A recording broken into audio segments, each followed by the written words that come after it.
Hello, hi, good morning. ఈ video వచ్చేసి July 12న shoot చేసింది. ఆ రోజు బాబు బర్త్డే, అందుకని పాపకు కూడా కొత్త డ్రెస్ వేశాను. ఎందుకో మరి నా చిన్నప్పటి నుంచి కూడా అలానే అలవాటు అయిపోయింది. నా తమ్ముడు బర్త్డే అంటే నేను కూడా కొత్త డ్రెస్ వేసుకొని స్కూల్కి వెళ్ళేదని. సో అదే అలవాట్లో పాపకు కూడా వేసేసాను. అండ్ ఇద్దరూ సెలబ్రేట్ చేసుకోవాలి, బాగుంటుంది అనేసి. అండ్ నేనైతే ఇక్కడ బాబుకి డ్రెస్ సెలెక్ట్ చేస్తున్నాను. సో ఒక 2-3 ఆప్షన్స్ పెట్టుకొని ఉన్నాము. వాటిల్లో ఏది సెట్ అయితే అది వేయచ్చులే అన్నట్టుగా.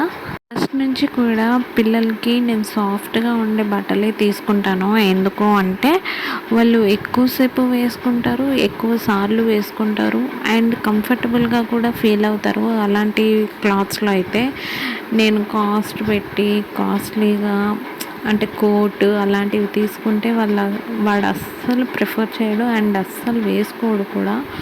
ఒక్కసారి ఏదో బలవంతాన వేస్తే ఉంచుకుంటాడు తప్ప ఇంకా తర్వాత వేసుకోడు.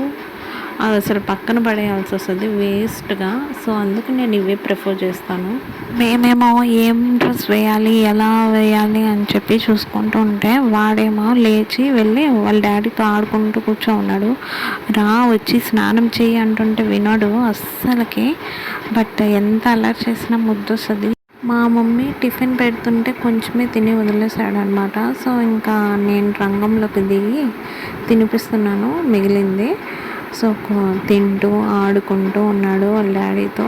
సో మా వారు ఏంటి అంటే వీకెండ్స్లో వస్తాడు. మోస్ట్ ఆఫ్ ద టైం వాడితో స్పెండ్ చేయడానికి ట్రై చేస్తూ ఉంటారు. బికాజ్ వీక్ డేస్ అంతా కూడా వర్క్లో డ్యూటీలో ఉంటారు కదా. సో అంత టైం స్పెండ్ చేయడానికి ఉండదు. అండ్ వీకెండ్స్ మా దగ్గరికి వస్తారు కాబట్టి టైం స్పెండ్ చేస్తాడు. సో ఇక్కడైతే రెడీ అయిపోయి చెప్పులు వేసుకోమంటే వేపించుకోకుండా తిరుగుతూ ఉన్నాడు. చెప్పులు వేసాము అంటే ఇంకా బయటకు వెళ్ళాలి, తిరగాలి, అట్లా వెళ్ళేసి రావాలి అనేది ఉంటుంది మా వాడికి ఇంట్రెస్ట్ అంతా. బర్త్డే చాలా గ్రాండ్గా చేసాము. అంత రేంజ్లో కాకపోయినా సింపుల్గా అయినా ఒకలా చేద్దాము అనుకున్నాను. 2-3 months బిఫోరే ఉన్నాను. ఎలాగో నేను డెలివరీ అయి ఉంటాను, నా హెల్త్ కూడా రికవరీ అయి ఉంటుంది, బాబు బర్త్డే టైంకి మంచిగా ప్లాన్ చేద్దాము అనుకున్నాను. బట్ తానొకటి తెలిస్తే దైవం ఇంకోటి తెలిసింది అన్నట్టుగా అలా జరిగితే లైఫ్ ఎందుకు అవుతుంది, అంతే కదా. సో ఇంకా చేసేది ఏం లేక సింపుల్గానే ప్లాన్ చేసేసాము. అండ్ ఇక్కడ మా మమ్మీ పిన్ని వచ్చేసి లాస్ట్ ఇయర్ మా వాడికి ఎలక్ట్రికల్ కార్ తీసుకున్నాము, రిమోట్ కంట్రోల్ది. అది చాలా బాగా వర్క్ అయింది. అండ్ ఈసారి గిఫ్ట్గా ఫోల్డబుల్ 3-wheeler స్కూటర్ తీసుకున్నాము.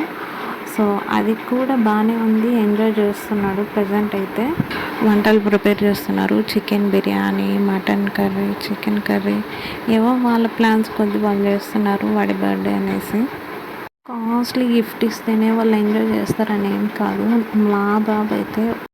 మా వాడైతే కేక్ చూడగానే హ్యాపీ అయిపోయాడు. చాలు, ఇది ఎంత కాస్ట్లీగా చేసామనేది కాదు ఇంపార్టెంట్, మా బాబు హ్యాపీ అయ్యాడా లేదా అనేది ఇంపార్టెంట్.